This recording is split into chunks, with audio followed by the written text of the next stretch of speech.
자, 안녕하십니까. 이슈맨의 주식뉴스공장 9월 14일 금요일 모닝 브리핑을 시작을 하도록 하겠습니다.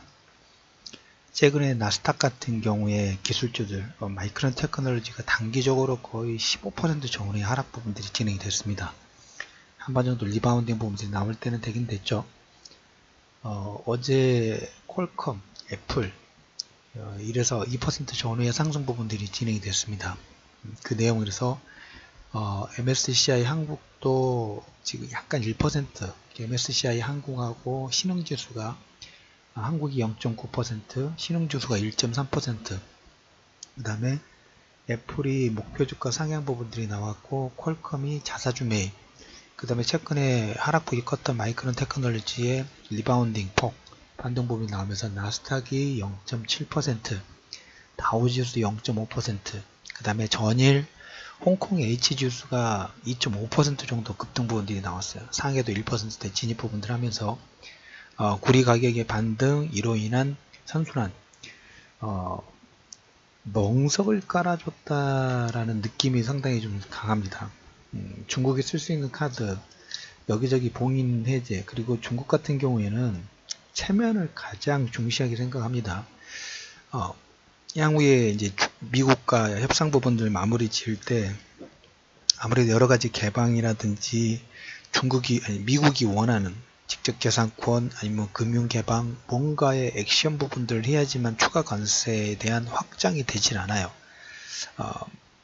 어떻게 보면 을의 입장이죠. 그래서 체면을 하나라도 차리려고 이런 게 아닌가. 미국이 먼저 협상을 하자라고 제시를 하고 중국이 기다리는 것처럼 받아들이고, 체면에서는 일단 중국이 약간 서 있는 것 같지만 실상은 밑에 팩트는 중국이 정말 많은 걸 양보를 해야 되지 않을까. 그렇지 않더라도 지금 이제 5G 관련된 부분, 4차 산업혁명 관련된 부분들이 진행이 되고 있죠. 중국과 미국이 서로 윈윈할 수 있는 수단은 있어요. 특히 5G 관련된 부분에서 기술력과 그 다음에 데이터 보유량에서는 중국과 미국이 협상할 부분들이 상당히 클 겁니다. 우리가 지금 우리나라도 12월 달에 5G, 그 다음 미국이 조금 더 빨리 시행한다고 하는데 뭐 올해 시작되는 것은 본격적인 5G는 아니에요.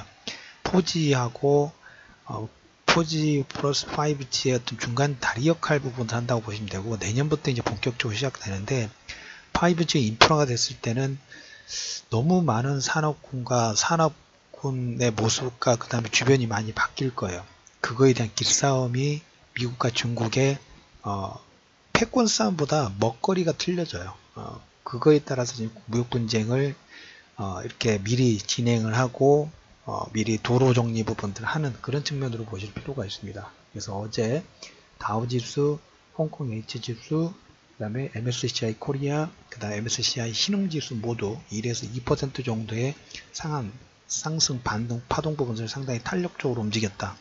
물론 이래서 트럼프가 무역 논쟁 관련해서 트위터에서 올리긴 했습니다만, 그로 인해서 상승폭이 일부 꺾이긴 했는데 신경 쓸 정도는 아닌 것 같습니다. 그래서 전일 글로벌 전체적으로 상승 파동 부분들이 진행됐고, 22와 BOE는 금리 동결했습니다.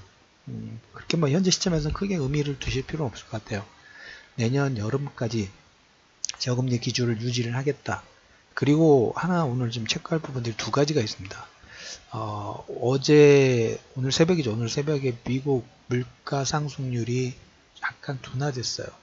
7월 달이 2.9% 정도 물가가, 소비자 물가 지수가 반등이 나왔는데 8월 달은 이거보다 0.2% 하향된 2.7%, 시장 예상치 대비도 조금 더 줄었어요. 그래서 물가 상승률이 둔화되면서 이번 달 말에 뭐 연준 FOMC가 있습니다. 금리 인상 하든 말든 별로 중요하지 않다고 말씀드려요. 저는 지금 별로 신경 쓰고 있지 않아요. 그거보다 중요한 것은 무역협상 관련된 부분하고 미국과 중국이 패권 쪽에서 어느 쪽으로 힘이 더 쏠리느냐. 물론 이미 기울어졌다고 보는데 세부 디테일에서 어떤 코멘트가 되느냐에 따라서 단기나 중기까지 해서 연관 있는 산업 섹터의 플러스 알파 효과 부분도 분명히 줄 수 있을 가능성이 높기 때문에. 근데 물가 상승률이 둔화되면서 이번 달 연준의 긴축 우려가 경감이 되면서 뭐가 움직였냐면 달러 인덱스가 95선에서 94선을 조만간 하회를 할 가능성이 상당히 높습니다. 이 간당간당하다고 그래야 될까요? 94선 하회가 근접이 좀 되고 있다라는 얘기를 좀 드려보도록 하겠고, 어제 유가가 상당히 2.5% 정도 하락이 나왔어요.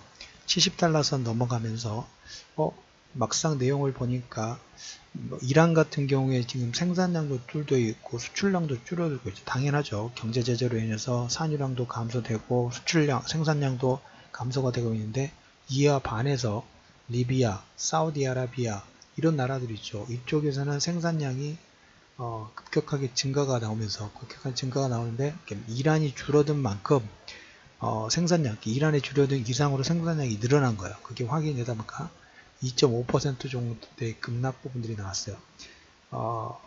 저는 근데 유가는 물론 지정학적 리스크 부분들이 11월 달까지 이란의 제재 관련된 내용이 밑에 베이스로 깔려있는 건 알긴 합니다만은, 계속적으로 말씀드린 유가는 그냥 55, 60 정도 전후 여기 가격대에서 당분간 박스권 유지하는 게 제일 낫다. 제 흐름 자체가 제일 좋은 흐름이 될 수 있다라는 게 시장의 컨센서스다라는 얘기를 좀 들어보도록 하겠습니다.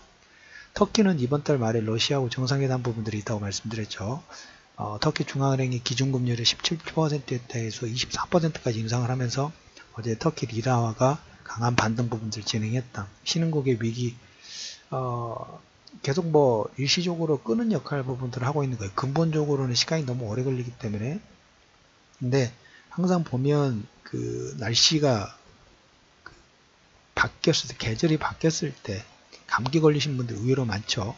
근데 감기를 다 걸리지는 않고 체력이 약하신 분들이 감기를 가장 먼저 걸려요. 글로벌 시장도 그런 측면을 보시면 돼요. 터키, 아르헨티나 이렇게 IMF 구제금융이라든지 환율 자체가 급격한 약세 부분들 진행되는 나라는 외환 보유고라든지 그 다음에 GDP 성장률 부분에서 문제가 있기 때문에, 체력이 약하기 때문에 저런 현상 부분들이 일어난다. 아직까지는 그런 정도 측면으로 보시면 될 것 같습니다. 어제 이제 옵션 만기가, 선물옵션 동시기가 만기가 끝났습니다. 그리고 어제 마감 브리핑에서 그 남북 경협의 가속화, 비핵화의 확산 속도 가능성 부분들을 마감 브리핑 얘기를 좀 드렸습니다.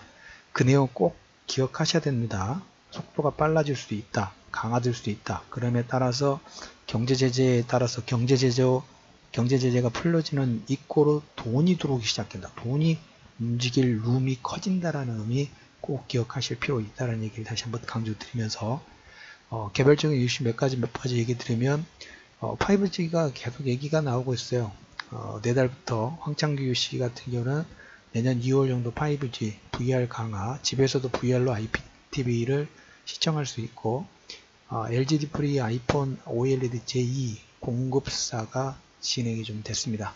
이건 개별적인 내용이니까 체크해 두시면 될 것 같습니다. 자, 오늘 9월 14일 모닝브리핑 한 줄 정리 부분들 드리면, 어제 비핵화의 속도, 가속화, 그 다음에 경제 제재가 풀어지는 만큼 돈이 들어올 돈의 움직임, 어떤 SOC 산업이 가장 크죠. 그쪽에 돈 들어올 요건 자체도 커지고 있으면서 다우지수, 홍콩 H지수 2.58% 상승, 반대로 유가는 2.5% 하락 부분들이 나오면서 홍콩 H지수, 신흥국 쪽의 어떤 대표주자 역할, 금융주 섹터에서 2.5%의 의미 부분들을 체크하실 필요가 있다는 얘기 드리면서 9월 14일 이슈면의 주식뉴스 공장 모닝브리핑을 마무리하도록 하겠습니다.